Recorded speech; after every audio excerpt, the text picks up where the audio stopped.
हमारा आज का पाठ है वर्ण विचार।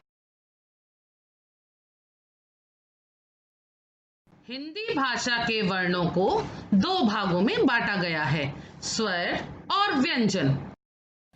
स्वर किसे कहते हैं? जिन वर्णों का उच्चारण स्वतंत्र रूप से किया जाता है उन्हें स्वर कहते हैं। हिंदी भाषा में 11 स्वर होते हैं। अ, आ, इ, ई, ओ, ऊ, ऋ, ए, ओ, औ। आइए अब जानते हैं व्यंजनों के बारे में। जिन वर्णों का उच्चारण स्वरों की सहायता से होता है उन्हें व्यंजन कहा जाता है। ये 33 होते हैं।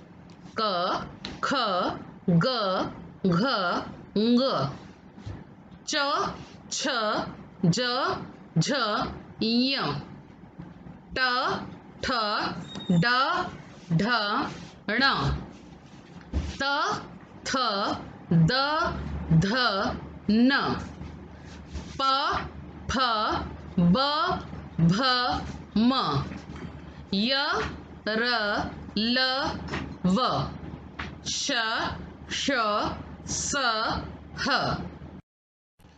आइए अब हम जानते हैं अनुस्वार, अनुनासिक तथा विसर्ग क्या होते हैं।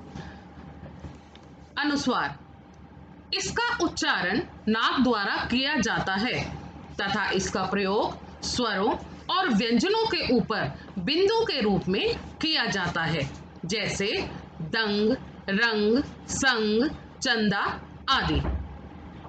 अब आते हैं हम अनुनासिक पर।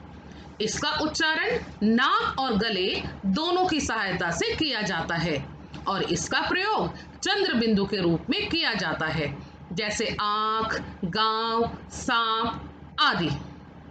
अब आता है विसर्ग। इसका उच्चारण ह के समान होता है और इसका प्रयोग वर्णों के बाद दो बिंदुओं के रूप में होता है, जैसे प्रातः, नमः, अतः आदि।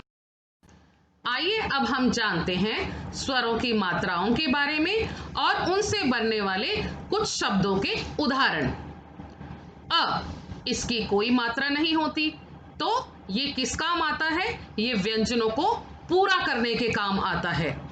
क जमा अ, क, जैसे कमल, कर। क जमा आ, का, जैसे काला, कपड़ा।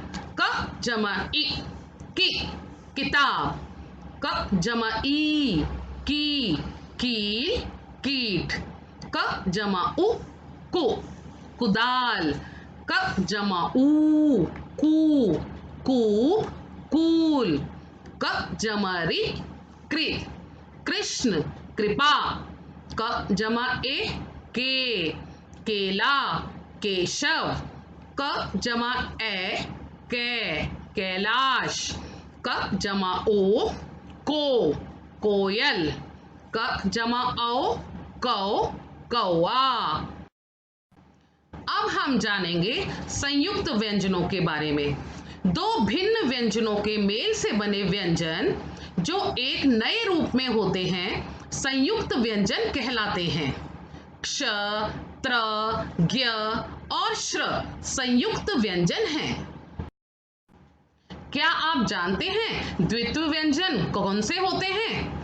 कभी कभी एक ही व्यंजन आपस में दो बार मिलता है, इसे द्वित्व व्यंजन कहते हैं, जैसे पक्का, कच्चा, पत्ता, चम्मच आदि।